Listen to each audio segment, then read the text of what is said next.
केंद्रीय मंत्रिमंडल के मेरे सहयोगी श्रीमान पीयूष गोयल जी,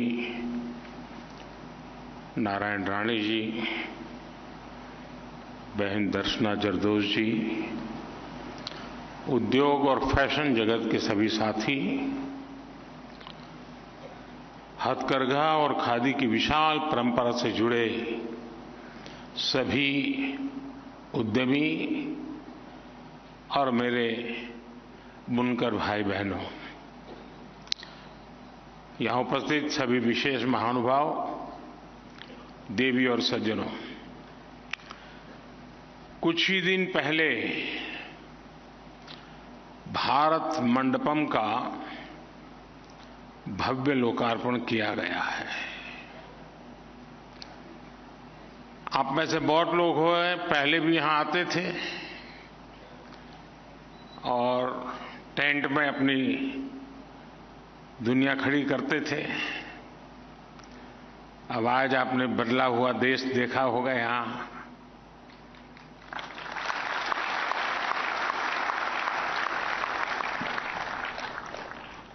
और आज हम इस भारत मंडपम में नेशनल हैंडलूम डे, राष्ट्रीय हथकरघा दिवस मना रहे हैं। भारत मंडपम की इस भव्यता में भी भारत के हथकरघा उद्योग की अहम भूमिका है। पुरातन का नूतन से यही संगम आज के भारत को परिभाषित करता है। आज का भारत लोकल के प्रति वोकल ही नहीं है, बल्कि उसे ग्लोबल बनाने के लिए वैश्विक मंच भी दे रहा है। थोड़ी देर पहले ही मुझे कुछ बुनकर साथियों से बातचीत करने का अवसर मिला है। देश भर के अनेकों हैंडलूम क्लस्टर्स में भी हमारे बुनकर भाई बहन दूर दूर से यहां आए हैं, हमारे साथ जुड़े हैं। मैं आप सभी का इस विशाल समारोह में हृदय से स्वागत करता हूं। मैं आपका अभिनंदन करता हूं। साथियों, अगस्त का ये महीना क्रांति का महीना है। ये समय आजादी के लिए दिए गए हर बलिदान को याद करने का है। आज के दिन स्वदेशी आंदोलन की शुरुआत हुई थी। स्वदेशी का ये भाव सिर्फ विदेशी कपड़े के बहिष्कार तक सीमित नहीं था, बल्कि ये हमारी आर्थिक आजादी का भी बहुत बड़ा प्रेरक था। ये भारत के लोगों को अपने बुनकरों से जोड़ने का भी अभियान था। ये एक बड़ी वजह थी कि हमारी सरकार ने आज के दिन को नेशनल हैंडलूम डे के रूप में मनाने का फैसला लिया था। बीते वर्षों में भारत के बुनकरों के लिए, भारत के हैंडलूम सेक्टर के विस्तार के लिए अभूतपूर्व काम किया गया है। स्वदेशी को लेकर देश में एक नई क्रांति आई है। स्वाभाविक है कि इस क्रांति के बारे में लाल किले से चर्चा करने का मन होता है, और जब 15 अगस्त बॉल पास में हो तो स्वाभाविक मन करता है कि ऐसे विषयों की वहां चर्चा करूं। लेकिन आज देश भर के इतने बुनकर साथी जुड़े हैं, तो उनके समक्ष उनके परिश्रम से भारत को मिली सफलता का बखान करते हुए और सारी बात यही बताने से मुझे और अधिक गर्व हो रहा है।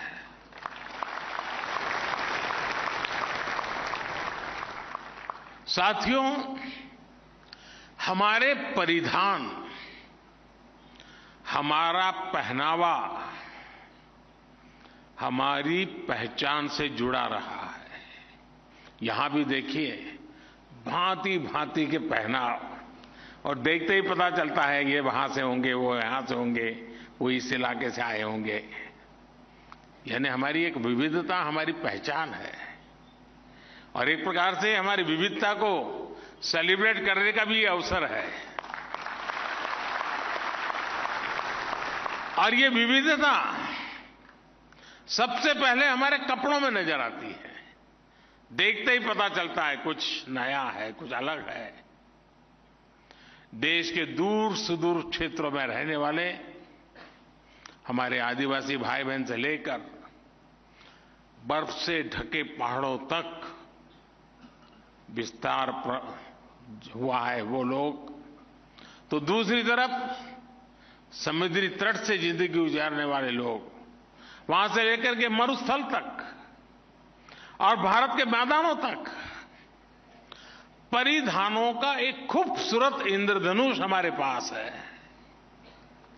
और मैंने एक बार आग्रह किया था कि कपड़ों की जो हमारी ये विविधता है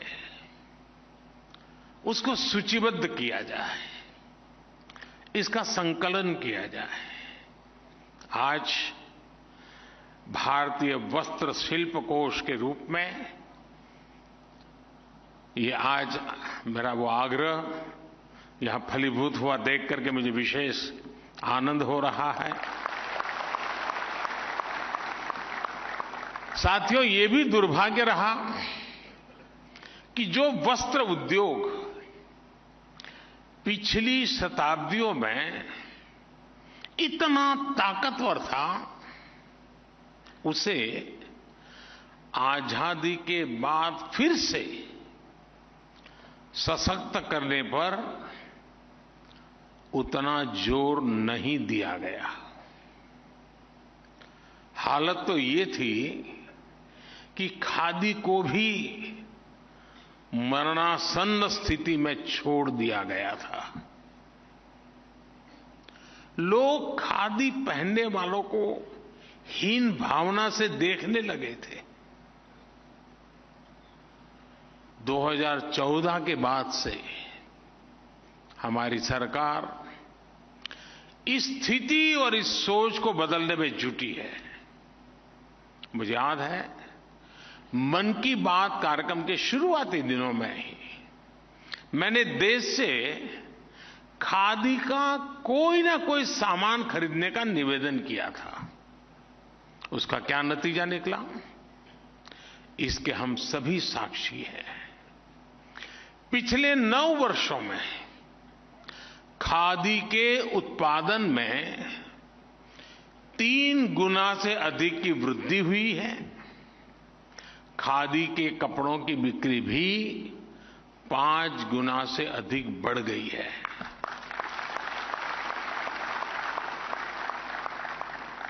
देश विदेश में खादी के कपड़ों की डिमांड बढ़ रही है। मैं कुछ दिनों पहले ही पेरिस में वहां एक बहुत बड़े फैशन ब्रांड की सीईओ से मिला था। उन्होंने भी मुझे बताया कि किस तरह विदेश में खादी और भारतीय हैंडलूम का आकर्षण बढ़ रहा है। साथियों, 9 साल पहले खादी और ग्रामोद्योग का कारोबार 25,000-30,000 करोड़ रुपए के आसपास ही था। आज ये 1,30,000 करोड़ रुपए से अधिक तक पहुंच चुका है। पिछले 9 वर्षों में ये जो अतिरिक्त 1 लाख करोड़ रुपए इस सेक्टर में आए हैं, ये पैसा कहां पहुंचा है? ये पैसा मेरे हथकरघा सेक्टर से जुड़े गरीब भाई बहनों के पास गया है। ये पैसा गांवों में गया है, ये पैसा आदिवासियों के पास गया है। और आज जब नीति आयोग कहता है ना कि पिछले 5 साल में 13.5 करोड़ लोग भारत में गरीबी से बाहर निकले हैं, वो बाहर निकालने के काम में इसने भी अपनी भूमिका अदा की है। आज वोकल फॉर लोकल की भावना के साथ देशवासी स्वदेशी उत्पादों को हाथों हाथ खरीद रहे हैं। ये एक जन आंदोलन बन गया है। और मैं सभी देशवासियों से एक बार फिर कहूंगा, आने वाले दिनों में रक्षाबंधन का पर्व आने वाला है, गणेश उत्सव आ रहा है, दशहरा, दीपावली, दुर्गा पूजा, इन पर्वों पर हमें अपने स्वदेशी के संकल्प को दोहराना ही है।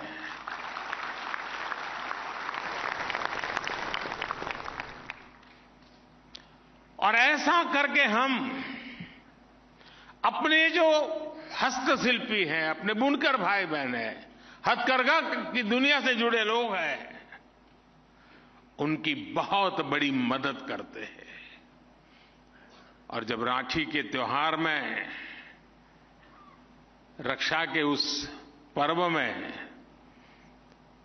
मेरी बहन जो मुझे राखी बांधती है, तो मैं तो रक्षा की बात करता हूं, लेकिन मैं अगर उसको उपहार में किसी गरीब मां से हाथ से बनी हुई चीज देता हूं, तो उस मां की रक्षा भी मैं करता हूं।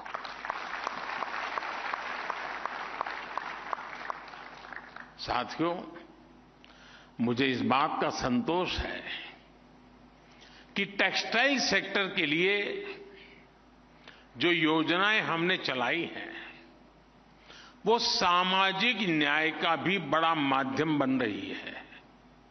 आज देश भर के गांवों और कस्बों में लाखों लोग हथकरघे के काम से जुड़े हैं।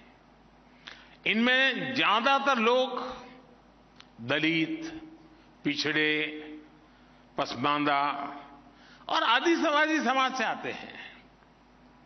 बीते 9 वर्षों में सरकार के प्रयासों ने न सिर्फ इन्हें बड़ी संख्या में रोजगार दिया है, बल्कि इनकी आय भी बढ़ी है।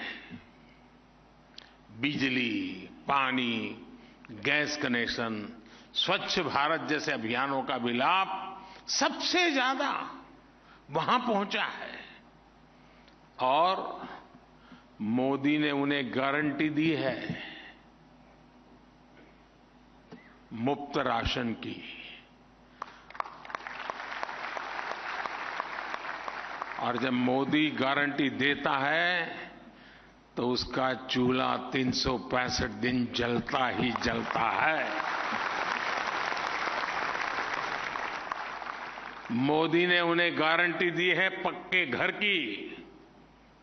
मोदी ने इन्हें गारंटी दी है 5 लाख रुपए तक के मुफ्त इलाज की।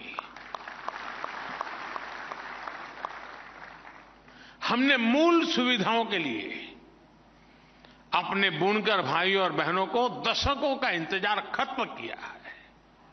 साथियों, सरकार का प्रयास है कि टेक्सटाइल सेक्टर से जुड़ी जो परंपराएं हैं, वे न सिर्फ जिंदा रहे, बल्कि नए अवतार में दुनिया को आकर्षित करें। इसलिए हम इस काम से जुड़े साथियों को और उनकी पढ़ाई, प्रशिक्षण और कमाई पर बल दे रहे हैं। हम बुनकरों और हस्तशिल्पियों के बच्चों की आकांक्षा को उड़ान देना चाहते हैं।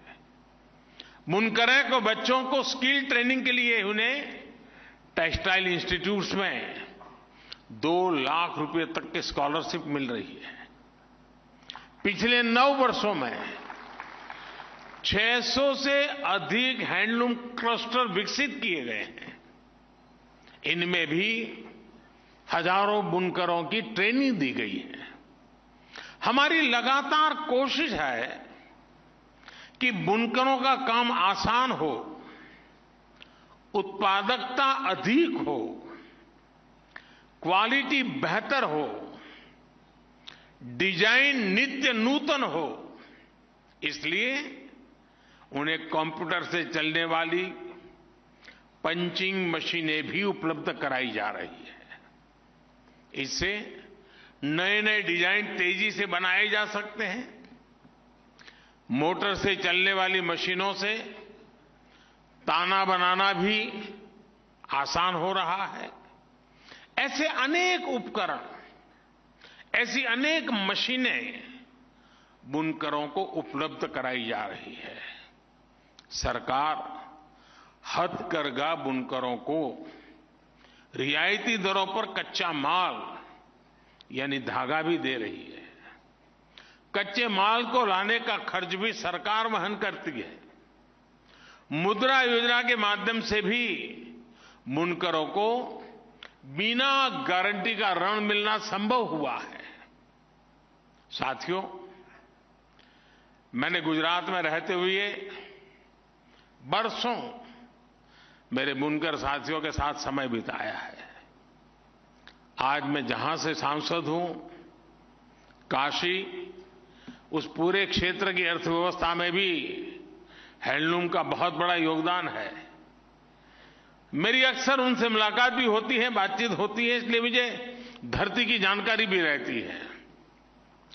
हमारे बुनकर समाज के लिए एक बहुत बड़ी चुनौती रहा है कि वो प्रोडक्ट तो बना लेता है, लेकिन उसे बेचने के लिए उन्हें सप्लाई चेन की दिक्कत आती है, मार्केटिंग की दिक्कत आती है। हमारी सरकार उन्हें इस समस्या से भी बाहर निकाल रही है। सरकार हाथ से बने उत्पादों की मार्केटिंग भी जोर दे रही है। देश के किसी न किसी कोने में हर रोज एक मार्केटिंग एग्जीबिशन लगाई जा रही है।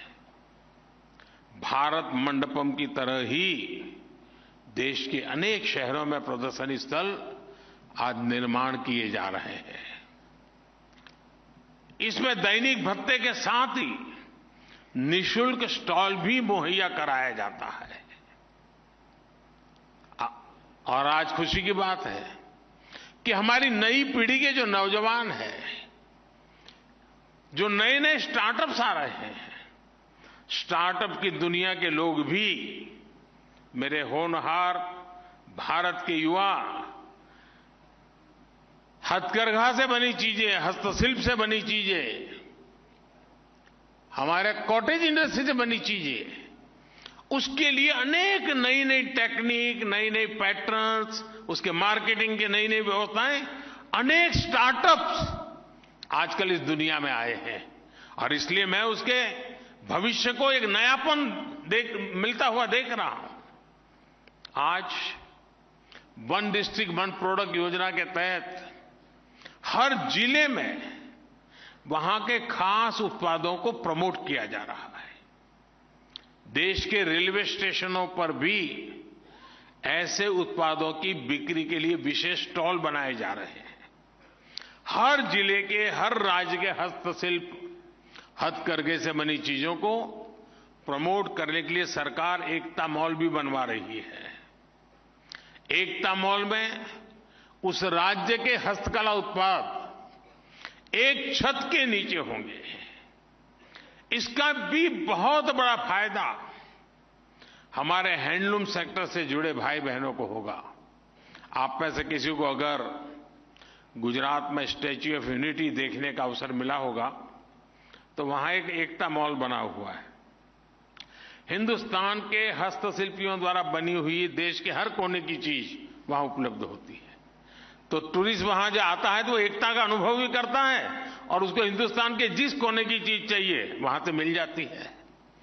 ऐसे एकता मॉल देश की सभी राजधानियों में बने, इस दिशा में एक प्रयास चल रहा है। हमारी इन चीजों का महात्म्य कितना है। मैं प्रधानमंत्री कार्यकाल में विदेश जाता हूं तो दुनिया के महानुभावों के लिए कुछ न कुछ भेंट सौगात ले जाना होता है। मेरा बड़ा आग्रह रहता है कि आप सब साथी जो बनाते हैं उन्हीं चीजों को मैं दुनिया के लोगों को देता हूं, उनको प्रसन्न तो करते ही हैं। जब उनको मैं बताता हूं कि मेरे फलाने इलाके के फलाने गांव के लोगों ने बनाई है तो वो बहुत प्रभावित भी हो जाते हैं। साथियों, हमारे हैंडलूम सेक्टर के भाई बहनों को डिजिटल इंडिया का भी लाभ मिले, इसका भी पूरा प्रयास है। आप जानते हैं, सरकार ने खरीद बिक्री के लिए एक पोर्टल बनाया है, गवर्नमेंट ई मार्केट प्लेस, यानी जेम, GEM। जेम पर छोटे से छोटा कारीगर, शिल्पी, बुनकर अपना सामान सीधे सरकार को बेच सकता है। बहुत बड़ी संख्या में बुनकरों ने इसका लाभ उठाया है। आज हथकरघा और हस्तशिल्प से जुड़ी 2.25 लाख संस्थाएं जेम पोर्टल से जुड़ी हुई है। साथियों, हमारी सरकार अपने बुनकरों को दुनिया का बड़ा बाजार उपलब्ध कराने पर भी स्पष्ट रणनीति के साथ काम कर रही है। आज दुनिया की बड़ी बड़ी कंपनियां भारत के MSMEs, हमारे बुनकरों, कारीगरों, किसानों के उत्पादों को दुनिया भर के बाजारों तक ले जाने के लिए आगे आ रही है। मेरी ऐसी अनेक कंपनियों के नेतृत्व से सीधी चर्चा हुई है। दुनिया भर में इनके बड़े बड़े स्टोर्स हैं, रिटेल सप्लाई चेन है, बड़े बड़े मॉल्स हैं, दुकानें हैं। ऑनलाइन की दुनिया में भी इनका सामर्थ्य बहुत बड़ा है। ऐसी कंपनियों ने अब भारत के स्थानीय उत्पादों को विदेश के कोने कोने में ले जाने का संकल्प लिया है। हमारे मिलेट्स, जिसको हम अब श्री अन्न के रूप में पहचानते हैं, ये श्री अन्न हो, हमारे हैंडलूम के प्रोडक्ट्स हो, अब ये बड़ी इंटरनेशनल कंपनियां उन्हें दुनिया भर के बाजारों में लेके जाएगी। यानी प्रोडक्ट भारत का होगा, भारत में बना होगा, भारत के लोगों के पसीने की उसमें महक होगी और सप्लाई चेन इन मल्टीनेशनल कंपनियों की इस्तेमाल होगी।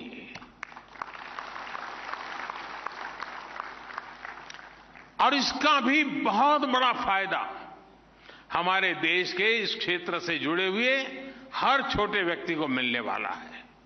साथियों, सरकार के इन प्रयासों के बीच आज मैं टेक्सटाइल इंडस्ट्री और फैशन जगत के साथियों से भी एक बात कहूंगा। आज जब हम दुनिया की टॉप 3 इकोनॉमीज में आने के लिए कदम बढ़ा चुके हैं, तब हमें अपनी सोच और काम का दायरा भी बढ़ाना होगा।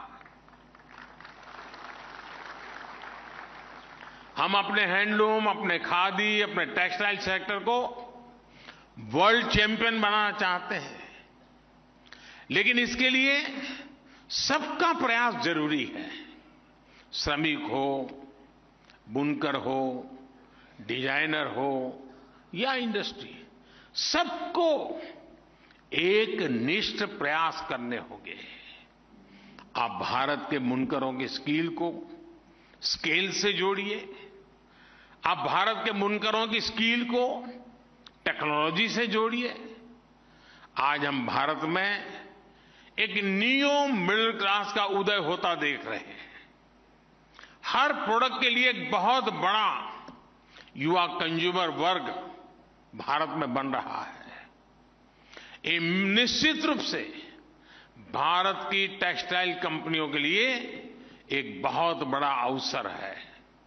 इसलिए इन कंपनियों का भी दायित्व है कि वो स्थानीय सप्लाई चेन को सशक्त करें, उस पर इन्वेस्ट करें। बाहर बना बनाया उपलब्ध है तो उसे इंपोर्ट करो। ये अप्रोच आज जब हम महात्मा गांधी के कामों का स्मरण करते हुए बैठे हैं तो फिर से एक बार मन को हिलाना होगा, मन को संकल्पित करना होगा कि बाहर से ला करके गुजारा करना ये रास्ता उचित नहीं है।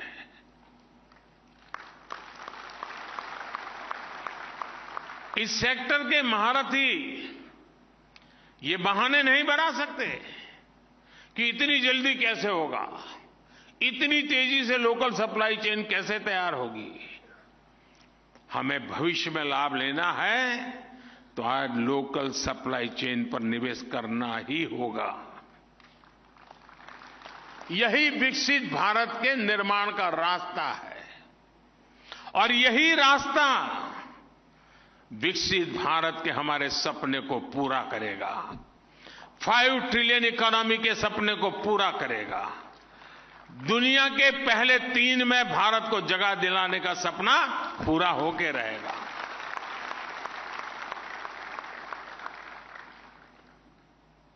और भावात्मक पहलू की ओर देखें तो इसी रास्ते पर चलकर हम अपने स्वतंत्रता सेनानियों के सपने को पूरा कर पाएंगे, स्वदेशी के सपने को साकार कर पाएंगे। साथियों, और मैं साफ मानता हूं, जो स्वाभिमानी होगा, जिसको स्व पर अभिमान होगा, स्वदेश पर अभिमान होगा, उसके लिए खादी वस्त्र है।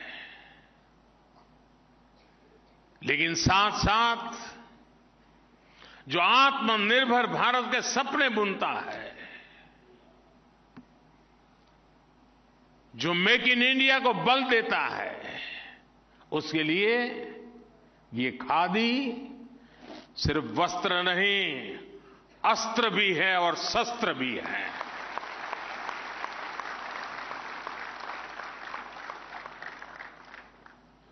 साथियों, आज से एक दिन बाद ही 9 अगस्त है।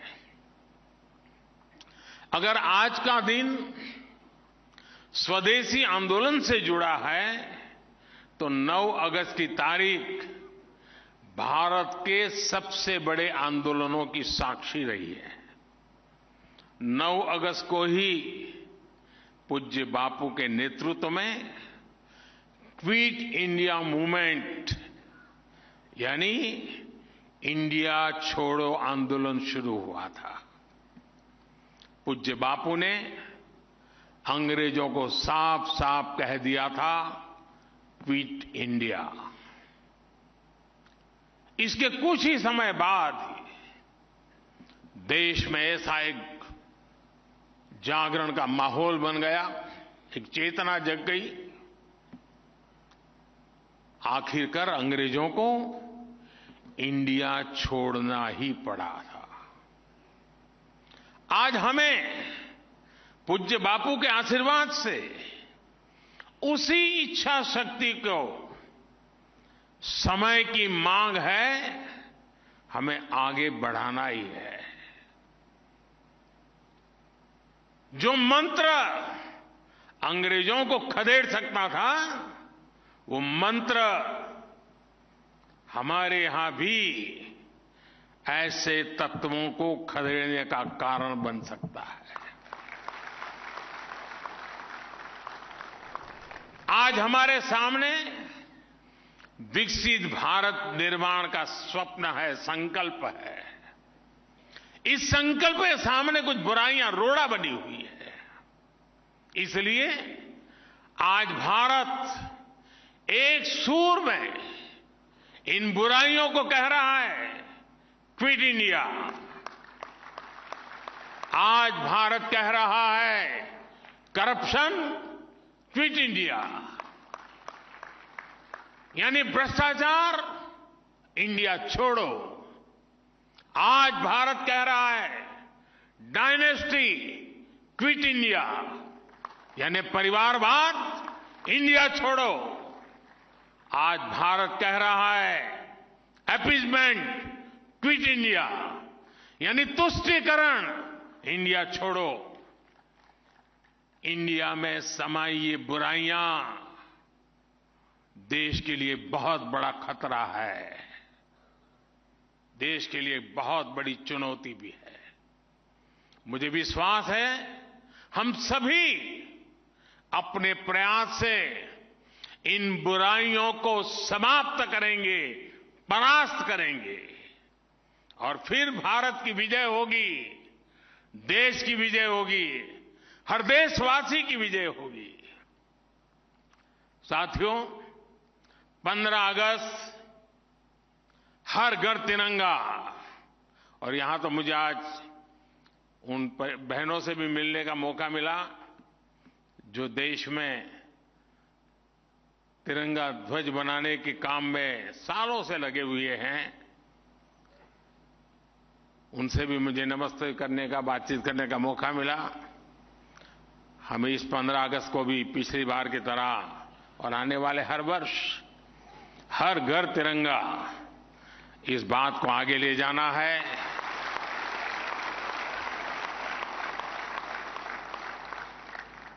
और जब छत पे तिरंगा लहराता है ना, तो सिर्फ वो छत पे भी नहीं लहराता है, मन में भी लहराता है।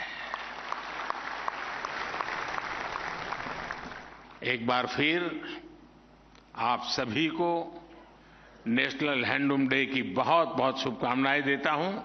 बहुत बहुत धन्यवाद।